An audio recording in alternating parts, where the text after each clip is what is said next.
really been involved. He's been following his team around, and you know, fair play to him. So yeah, maybe he's building his items around that. You're probably going to see less kind of influence from him as a result of it, but maybe if that influence comes on earlier on, you're going to see it compete with this fan earlier, which is going to be the real issue. Definitely. And we can see now that the Dire team, they are trying their best now. They want to keep it going. They know that they need to make something happen now rather than later. This is kind of the window when Sven is going to be scariest. They have a lot of squishy supports that can take out quickly. This is going to be a tower gone here, and we see that the Zale, I don't know if this is risky of him, he's caught out of a position, but he reveals that it's the smoke. Brilliant. And this is going to be, and there's the cogs stolen. Now there's the follow-up stun. Damage is going to be coming out from this Sven. This is where you're going to see why Sven is so feared. He needs to turn, there we go, 1 down. They need to ignore the 2 down. Big stun. And this should be 3 down. And a huge cogs. The Zale will go down. So much damage coming out of here from, as I said, those illuminates, they're just so much damage. They're going to get cannot stay. King, they're both going to die as a result of this. Not what they wanted to see. That's a 4 for 2 with the carries going down. It's going to be 5 for 2. You're seeing that, you know, they're cogging the Skeleton King, they're focused on the Skeleton King, and he doesn't matter at that point. You need to get those other supports down. Keeper the light let off a full wave, Let's Shank let off his lightning and the stun. That's so much more damage than the Skeleton King is going to output.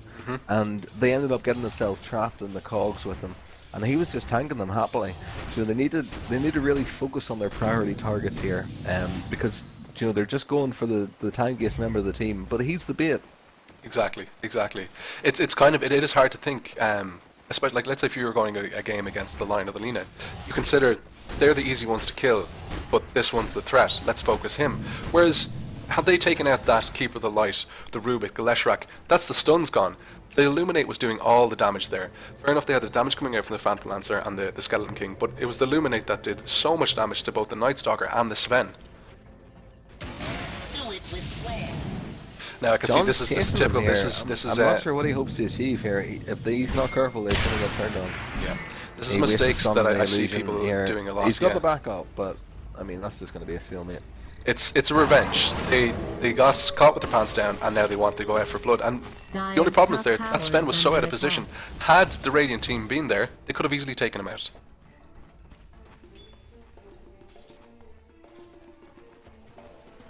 We can see the Rubik has his blink up now, which is going to make him much more relevant. He has been playing an absolute great game. He's had pretty much every skill he needs. He had the cogs there in that fight, which is great. It kept him protected.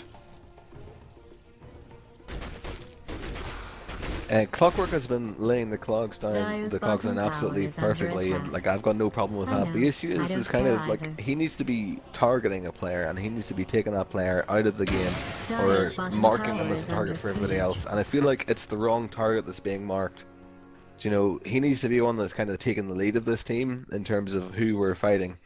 Definitely. We're seeing Skeleton King targeted again and again, and they just don't have the power to kill him through reincarnation. So they need to be taking everybody else down and leaving him until that. Just taking a look now, we're going to go through the graphs. This game has been going on for nearly 35 minutes, and it's even. It's 14-14. Generally, we're expecting at this level is that you would see one team starting to pull ahead. Especially when you have carries like a Sven and a Phantom Lancer, you would think that one of them would be getting ahead. At the moment, it seems relatively balanced, but taking a look at the EXP graph, it's finally pulling back into the Radiant. And this is apparent because they got a full wipe there. And this is, if they're not careful on the Dire team, Radiant are going to pull ahead of them. They're going to get those items they need. They're going to get the farm on the Phantom Lancer, and they're not going to be able to have a counter for it. Taking a look then just at the goal graphs, again, Radiant, it has been so much in the favour of the Dire, but now it's starting to pull up into the Radiant. I think that the Dire need to be careful, otherwise this game will get away from them. Honestly, I mean, we're really looking at a game that could go either way at the minute. I mean, you know, obviously they haven't pushed high ground in any of the sides. In terms of farm, we're seeing Sven has been keeping up with the Phantom Lancer, but I'm worried we're going to see the Skeleton King starting to push ahead. It's alright for him, you know, baiting in, but we're starting to see the Night Stalker fall behind here. And if you look at those supports, if you look at the last hits on people like Lina, Lion, even Clockwork, you know, they are really far behind at the minute. And look at their levels, you know, they're really suffering at the minute. I kind of feel for the Clockwork down bot. He did have a tough lane to go against. He tried his best, but generally I've seen Zale play as Clockwork before, and it's a hero he's comfortable on. It's a hero he feels that he can get kills on. He knows what he's doing. Now he's playing uphill. He doesn't have the items he needs. He's just not comfortable. The problem is taking a look at the net worth at the moment. As you see, the Phantom Lancer and the Sven are very close, but the only problem is this Phantom Lancer will farm far faster than the Sven, unless they get kills going their way, unless they get gold up on these heroes that they need to have the gold up on. The Night Stalker, who is mid against the Rubik, is behind the Rubik. This shouldn't be happening. Yeah, absolutely. That's one of the key issues of this game is we haven't seen the Night Stalker translated into someone who's been getting the kills, and you know that really needs to be happening. I mean, that Night Stalker should be getting solo kills, but at the minute, you know, I question whether he'd be able to get a solo kill on most of the people on the enemy team. I don't want to criticize the gameplay of the Night Stalker at the moment, but that first night he stayed mid. It's a minor thing, but that's when you need to be making your kills happen. That's when everyone's the most vulnerable, and that's when he's the strongest. You need to take that, you need to push that advantage, you need to get your couple of kills, 2 or 3 kills in the first night. It's going to translate volumes into the late game, and at the moment he doesn't have that. Just with the mid there, you know, we've seen they've kind of put some harass down in the middle tower. We've seen they've actually forced an activation of the BKB from John from the Sven, which is actually pretty huge given the fact that there was no real pressure on themselves. I mean, all they did was put a stun down on him and just left him at that, and that forced the BKB out of him. So that's going to be a major thing. You're going to see the enemy team try to focus that BKB down, because once that BKB gets to 4 seconds, John is going to be a lot less of an issue for the enemy team. He really does need to stop him down. He needs to consider the fact that he's going against such a stun-heavy team. He's probably going to have to recycle that, and as you say, that's a huge loss. That's bringing it down to 8 seconds now. He had a 9-second charge. That's 9 seconds of the Sven being untouchable by all that magic damage in a team fight with a cleave, with a Mask of Madness. He can do huge damage. When that gets down to 6, 5, 4, it's not going to be enough.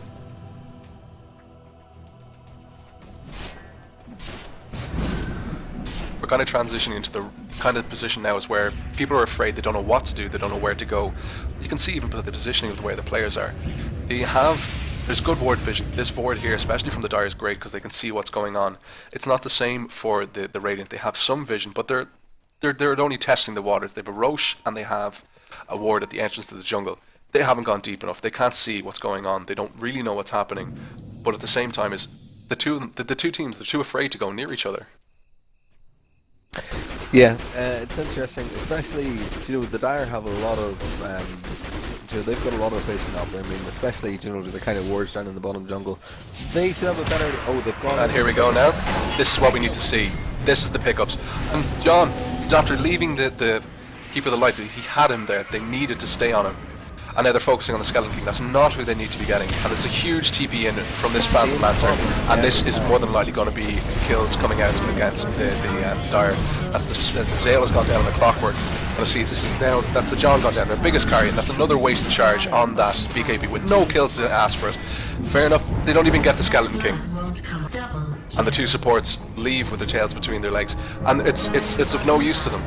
They didn't get anything out of that. They got a Leshrac, but it doesn't matter. The goals after swinging hugely towards that Phantom Lancer. He's transitioned to the phase of what he needed to do. He's got his Yash up, he has his ultimate orb already, and now he's pushing lanes. He's pushing lanes comfortably. That is exactly what we were talking about. We talked about how they're being baited in by the Skeleton King. You know, in that particular fight, they ended up going for him. They couldn't even bring him down. They barely managed to get him to reincarnate. But even once they did, he's just reincarnated. You know, the rest of the team's dead. It doesn't really matter to them. You know, there was various other supports that were available to them. And that's the Lion's cost, and he's going to go down. Delivering. Oh, yeah, Lion's down. That's a silly mistake. He just drifted too close to them. Yeah. I get the feeling that this is the turning point here. Throughout that entire engagement. They need to get out of this. And there's the cogs. They need to do something with this, but they've already used the stun out in this Phantom Lancer. He is dusted. He is going to go down, and that's a huge, huge pickup. They need to make something happen here, though. They need to keep that Zale alive. He seems like he's going to get away, but the stun comes out from the Skeleton Kings and takes him down. They need to kill this Rubik.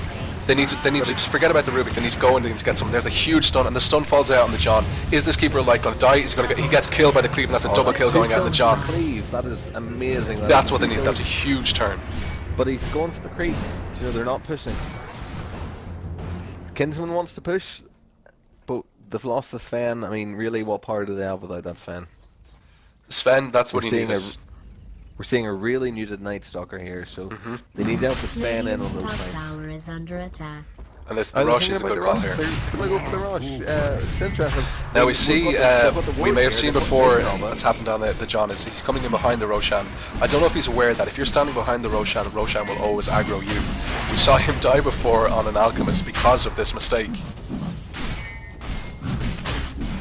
That's a Halberd coming out on the Sven. This is a brilliant one. To contest it, which is interesting.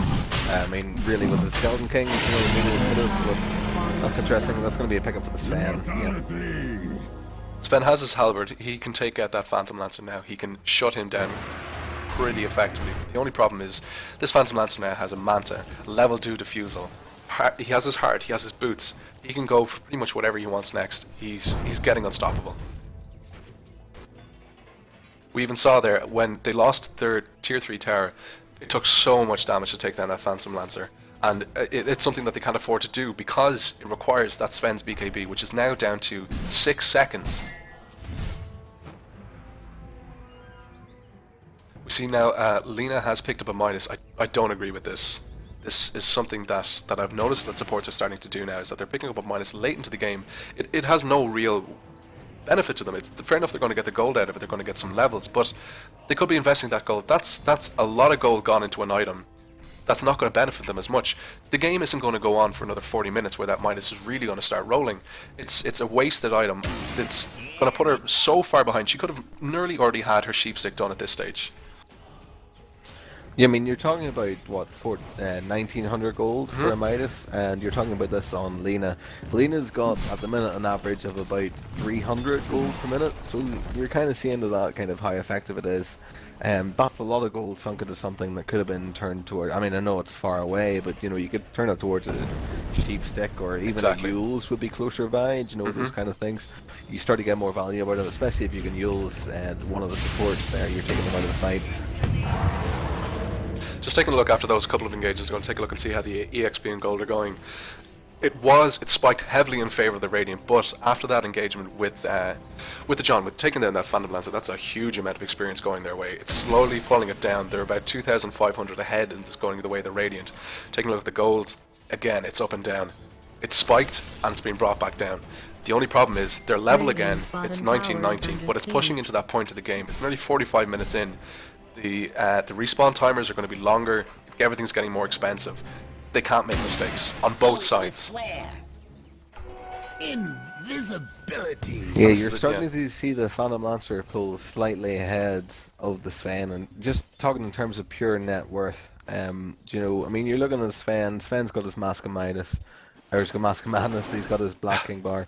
He's probably working towards Daedalus next. He picked up the and he's caught. This is not what they needed. This is, and the clockwork, he didn't need to be in there. The John is alive. The BKB comes out. Can he get off? Here comes the damage. He needs to pop that Mask of Madness. He needs to do the damage, and he's gone down. But he has the Aegis. This is going to be huge. They need to stay here. They need to take out this Skeleton King. But they're not going to grab anybody else. And they're going to take the Skeleton King. It's a pickup. It's a pickup. That's a kill going their way. They didn't lose anyone. Fair enough, they lost the Aegis, but they took out that that Skeleton King. Swap for an Aegis for a Skeleton King. That's not too bad. But let's see what they do now, because they've lost their bait. They've lost their tank. Exactly. Phantom Lancer is out of position. He does have a TP. He has Boots of Travel. Boots of Travel is a smart pickup here. He's coming in. There he is. Yeah. This is what we're going to see. We're going to see. Oh, and that's a huge stun. Did he pull out of that? He did not. He came in. But they're after wasting a stun again on Illusion and a Dust. This is the problem when it comes to Phantom Lancer, is it always puts you on edge. You don't know what is what. And you just have to push out those Dust. You have to take the risk. And now we see that they're coming in, and this is a stun coming from Sven's strength stun being taken out by the Rubik. And this is what we were saying. The Rubik is so on the ball with single skills, and that's Zale's gone down. This is the John gone down. And this is it. It's the Phantom Lancer has got to the point where he's balling. And I'm going to call this a bit premature, but I think that's game. You can just call Dire's that top classic tower is being miscommunication. I mean, attacked. what you saw there, you saw the entire of the Dire team withdrawing from the battle, and then you saw Zeal come down, Dire's play his top tower calls, is saying, under hey, siege. where is everybody? And nobody was there, everybody was withdrawing from the battle. Then you saw the Sven drop the stun down on an illusion, I think it was.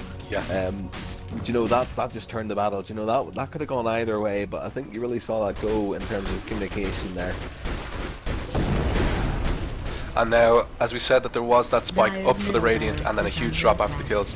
It's on its way back Dire up. has That's for the fortified its experience structures. and for the gold. I can't say that the guys on the Dire team, they have been doing a great job all game, but the only problem is this Dire's Phantom middle Lancer. barracks He's has a been ticking time destroyed. bomb and Dire's he's just middle exploded. barracks has fallen. We're going to see them switch up. They're going to go for the top T2, and then they're going to move on. This is the Well, smart we'll see decision by whether the they move on the Radiants. base. I mean, everybody's going to be back on the Dire, so realistically, with one Dark's down, I mean, can you really call it GG at this point? And we have, this is a great play. As the Keeper of Light has actually pulled in the double damage Skeleton King from the actual rune spot. Dire's top tower. They is can't under defend this siege. tower. This is the smart decision by Dire's the top Radiant. tower They could have has pushed, fallen. could have possibly done damage onto the tier 2s, but they've now taken out all the tier 1 towers. They're now pushing onto the base for the second time. There's already a set of racks down. While they're defending this, while the Dire are defending this, mega creeps are incoming. And that's not the engagement they wanted. They take out the Phantom Lancer, which is huge. Can they get him? They need to kill him. There we Very go. close. Oh, they do manage Now to they need find to, a they need monster. to follow wide. Drop They the just Skeleton need to King. turn. Is The it- problem are is they going to turn? Yeah. Turn on the Skeleton King. There we and go. nailed him. these supports for the Radiant, they're getting away by the absolute skin of their teeth, and I think that the Dire aren't capitalizing on this. Fair enough, they got back and they got the Skeleton King, they got the Phantom Lancer, but they could have got 3, they could have got 4. That's what was going to turn it. Now they have a solid minute where they need to get down, they need to put the pressure on, they need to get at least a tier 3 tower. But I don't know if they can do it. They're pushing against mega creeps now. They've got 40 seconds now until the Phantom Lancer comes back. That is not enough time to push up the high ground. They're going to get probably a tier 2 out of this, and they're probably going to fall back after that. You might even see the supports try and defend that tier 2. I mean, with all those stuns they have, you know, there is a chance, you know, but they're going to run the risk of getting ganked, and that's... Oh, they have done. There you go. Zeal's gone straight for the gank. They've caught Rubik out of line there. Yeah. Only problem is they have no follow-up to it, and he needs to be careful here. Safety. I can see a very good mana leak there. Yeah, yeah. And this is the problem now with the Rubik is you're going to use your spells, he's going to turn around, he's going to throw it in your face. But look And at this it. is more like, this is another pure BKB supports. just to escape. That's not what he wants to be using his BKB for. This is And pure supports that they're fighting against. This Yeah. is 5 of them against 3 of their supports. 3 supports that they've left all game to focus on that Skeleton King, and now they're finally realizing, oh wow, these guys can hold their own here. You know, these were the easiest targets the entire game. Now, I kind of feel that this is going to be a big pickup for the Sven is going to be this Daedalus. He's going to be able to do so much damage. The cleaves are just so powerful on him. But the only problem is, he's now, and we discussed this earlier on, he's down to 4 seconds on that BKB. He needs another one. It's that simple. You saw how close he came to death just from the 3 supports. What's he going to do when he has a Phantom Lancer hit him, when he has the stun coming out from that Skeleton King as well? 4 seconds is just not enough. Yeah, this is the scary thing about Sven, especially once he gets that Daedalus up. We've seen the second BKB pick up there on Night Stalker there, so we'll see what kind of difference that makes. Night Stalker, I mean, he's had an unfortunate start, and he's never really kind of recovered from that start, unfortunately. He's never really kind of been delivered the damage, the kind of the tier 2 carry that we really wanted him to be. Taking a look, it's nearly 50 minutes of the game. There's a bottle still on it. He needs to have more relevant items up at the moment. I kind of feel that Night Stalker again, because I know it sounds like such a trivial thing, but that first night he needed to put his foot down and say, I own the mid, and unfortunately he never got that chance. The thing is, I mean, where's the basher on Night Stalker? Exactly. That's such a critical issue there. I mean, where is that basher? I mean, obviously he's gone for Armlet and Blacking Bar first, which is perfectly fine, but it obviously shows up the fact that he hasn't had the goal to get his other item. I mean, he's still running around with an urn of, an urn of shadows and the bottle, obviously. An urn, unfortunately, with 0 charges. He's still going to be effective. Exactly. Taking a look at the Clockwork at the moment, he has his mech, he has his Necronomicon level 3, which is, it's an interesting pick because what it basically means is that he can, oh here we go, here's an engagement. And this is going to be a beautiful clock in, and Larendor's gone down, Azale's gone down. This is the problem, this is the problem. It's not enough. Sven, that's the Rubik gone anyway. Can they take down, can they do more here? PL is there. Can they do anything against the PL? No. Look at the damage coming out. Look, that damage is just insane. I'm afraid. I know I called GG earlier on, but even engaging at this point, he's already chalked it up. he knows. He knows. And that's a brilliant. Leshrac is one of the hardest stuns to hit, especially when you're chasing. Yeah. What you saw there was you got a couple of people trapped on the cogs, that was great. Then you got Sven coming in. Sven activates his BKB immediately. Maybe forgetting that's only 4 seconds. By the time he actually got in contact with the enemy, probably 3 seconds and that was all. Exactly. Just a complete waste. Now we can see just the pushing power of Phantom Lancer with his Manta style up. And look, he already has his Eagle Song. He's on his way to getting that butterfly. And when he has that, there's no point in the BPK. He could probably take on all 5 of the team.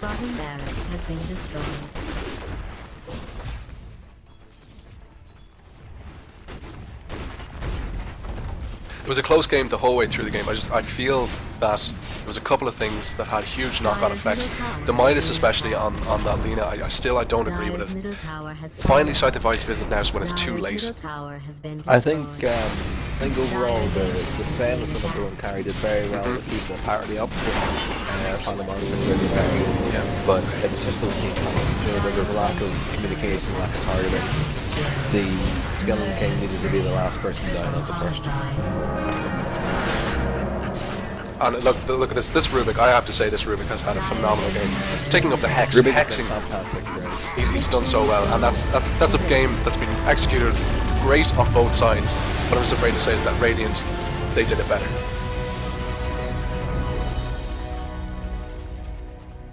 Yep, that's been a great game. So that's the victory is going to the Radiant this time on this game. It was an epic game in that it's lasted over 51 minutes and we've seen some great plays coming out from both sides. Unfortunately though, you can't stop that Phantom Lancer once he gets rolling. But that's another cast from myself, Gus, and this time I was joined by Dan. Dan, thanks so much for coming. No problem, it's been a joy. Cheers, and we'll see you all next time. Thanks, goodbye.